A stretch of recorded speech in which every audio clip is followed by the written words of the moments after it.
വടകര തിരുവള്ളൂരിൽ അമ്മയെയും രണ്ട് കുട്ടികളെയും കിണറ്റിൽ മരിച്ച നിലയിൽ കണ്ടെത്തി. കുനിയിൽ മഠത്തിൽ നിധീഷ് നമ്പൂതിരിയുടെ ഭാര്യ 32കാരി അനന്തലക്ഷ്മി, മക്കളായ 6 വയസ്സുള്ള കശ്യപ്, 6 മാസം പ്രായമുള്ള വൈഭവ് എന്നിവരാണ് മരിച്ചത്. അനന്തലക്ഷ്മി എന്ന അഖില മക്കളെ ശരീരത്തിൽ തുണി ഉപയോഗിച്ച് കെട്ടിവച്ച ശേഷം കിണറ്റിൽ ചാടി ജീവൻ ഒടുക്കുകയായിരുന്നു. ആത്മഹത്യാക്കുറിപ്പ് കിണറ്റിൻകരയിൽ നിന്ന് കണ്ടെടുത്തു. ക്ഷേത്രശാന്തിക്കാരനായ അനന്തലക്ഷ്മിയുടെ ഭർത്താവ് നിധീഷ് ശനിയാഴ്ച രാത്രി പാനൂരിൽ പൂജയ്ക്കായി പോയതായിരുന്നു. ഞായറാഴ്ച രാവിലെ അനന്തലക്ഷ്മിയുടെ ഫോണിലേക്ക് വിളിച്ചെങ്കിലും കിട്ടിയിരുന്നില്ല. ഉച്ചയ്ക്ക് 12:30ഓടെയാണ് നിധീഷ് വീട്ടിലെത്തിയത്.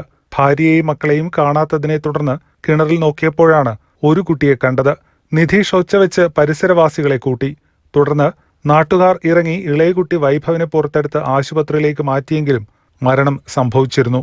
പിന്നീട് വടകരയിൽ നിന്ന് അഗ്നിരക്ഷാസേന എത്തിയാണ് അനന്തലക്ഷ്മിയെയും മൂത്ത മകൻ കശ്യപിനെയും പുറത്തെടുത്തത്. കശ്യപിനെ അനന്തലക്ഷ്മിയുടെ ശരീരത്തോട് തുണി കൊണ്ട് കൂട്ടിക്കെട്ടിയ നിലയിലായിരുന്നു. ആശുപത്രിയിൽ എത്തിച്ചെങ്കിലും രക്ഷിക്കാനായില്ല. അനന്തലക്ഷ്മി കിണറ്റിൽ ചാടുന്ന സമയം നിധീഷിന്റെ മാതാപിതാക്കൾ വീട്ടിലുണ്ടായിരുന്നെങ്കിലും ഇരുവരും അസുഖബാധിതരായതിനാൽ ഒന്നും അറിഞ്ഞിരുന്നില്ല. ആത്മഹത്യയുടെ കാരണം വ്യക്തമല്ല.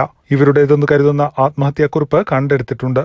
നിധീഷിനോട് ഇഷ്ടമാണെന്നും അടുത്ത ജന്മത്തിൽ ഒന്നിച്ചു ജീവിക്കാമെന്നും അച്ഛനെയും അമ്മയെയും നോക്കണമെന്നും കത്തിലുണ്ട്. ആത്മഹത്യയ്ക്ക് ആരും ഉത്തരവാദികളല്ലെന്നും കത്തിൽ പറയുന്നു. പാലക്കാട് അയലൂർ നെന്മേനി പരേതനായ ശ്രീരാമ അയ്യരുടെയും സത്യമതിയുടെയും മകളാണ് അനന്തലക്ഷ്മി. സഹോദരൻ സുന്ദരൻ.